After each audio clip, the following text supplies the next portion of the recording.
Engage。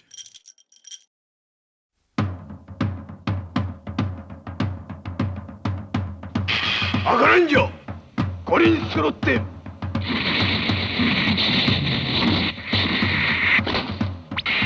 5レンジャー。各位好久不见，这里是大闪。本期视频为大家带来的是最近刚出货的真骨雕制法秘密战队五连者中的赤连者。我们的赤连者老大哥终于是借着今年超级战队系列50周年的机会真骨雕化了，这样3大特摄的鼻祖角色都有了自己的真骨雕。而在赤连者出货前，我也专门把秘密战队五连者这部剧完整的补了一遍。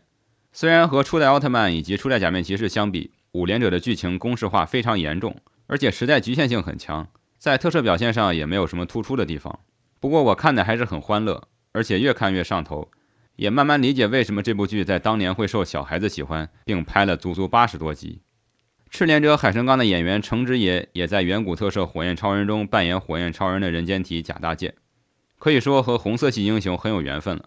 他在五连者剧集前期还是和火焰超人里一样的寸头造型，后来为了贴合当时流行的硬汉形象开始留头发，到后期尤其是最后10几集的皮衣造型，让整个人显得更加成熟沉稳，个人认为也更配得上战队领袖的气场。回到玩具上面，这款真骨雕赤连者是以周年纪念的名义发售的，并附带了印有超级战队系列50周年 logo 的地台作为初回限定，导致外盒比常规的真骨雕外盒大上不少。如果后续有机会再版的话，估计就会恢复正常的包装尺寸。因为盒子变大了，所以玩具的主体和所有配件可以全部放到一层吸塑里。先来看主体，形体方面，玩具忠实地还原了剧中赤连者的身材比例，身体上的服装褶皱细节也给玩具增添了一份真实感。头盔的红色采用了亮面涂装，身体的红色以及手套和靴子的白色则是塑料原色加了一层消光。个人感觉这款的品控比之前2款战队真骨雕强上不少，可能是因为赤连者本身造型设计就很简约，身体上基本没有需要做大面积分色的地方。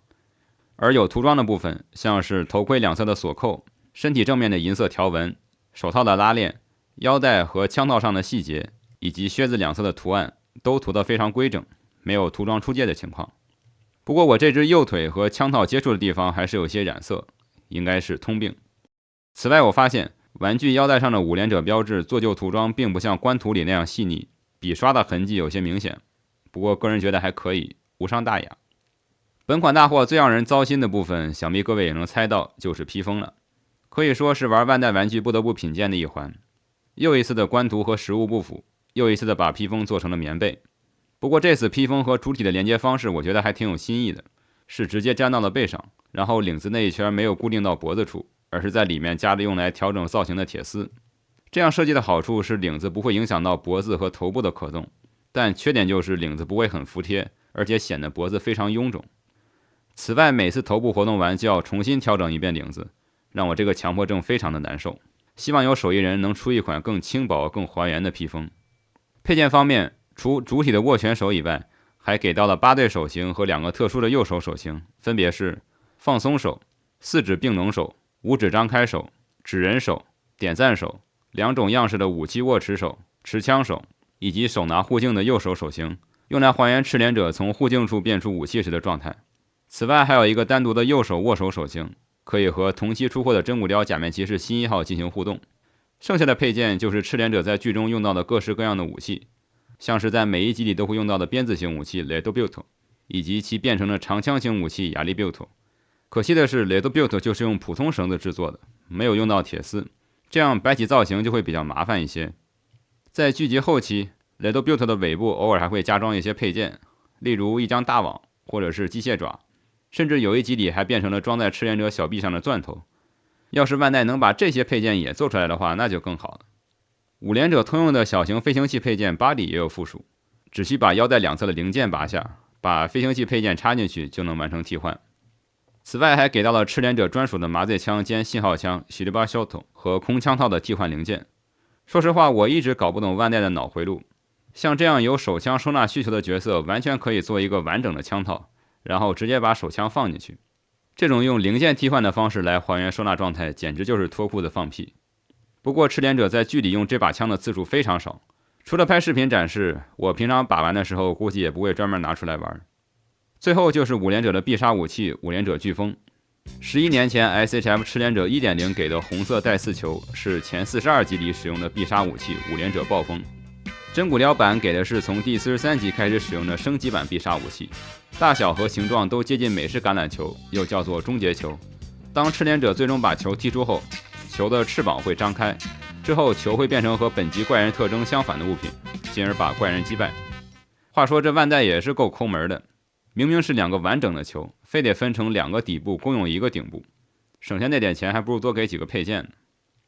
可动性方面，依旧是战队系列真骨雕的正常表现，头部和脖子没有受到披风领子的干涉，可以做到大幅度的左右弯头和低头，以及较大幅度的抬头。手臂平台可以达到180度，胸前的 V 字是软胶材质，对手臂的前抬和内收基本没有影响。大臂的平转关节在把玩时略有生涩，需要稍微润滑一下。曲肘大约有150度。小臂的手套处也做了平转关节，而且手套的造型给手部做了部分避让空间，让手部的活动范围变得更大。躯干部分左右弯腰和后仰的幅度还可以，前倾幅度比较一般。腿部前踢、后踢和侧踢基本都能达到90度。枪套也有一定的平抬幅度，不会阻碍右腿的可动，但要留意，枪套抬得过高的话，容易把手枪零件挤掉。大腿处有一个平转关节，屈膝可以达到180度。小腿的靴子没有平转，脚部的接地性也很强，脚尖还有一处可动。最后总结一下，虽然披风是预料之中的拉胯，但其他方面的表现还是很不错的。综合来看，这款赤连者应该是目前真骨雕超级战队系列素质最好的一款了，而且现在的市场价还在一直降，就我个人而言是非常推荐入手的。好了，那么本期视频就到这里，如果你喜欢我的视频，可以点赞、投币、收藏，一键3连，感谢你们一直以来的支持。这里是大闪，我们下期再见。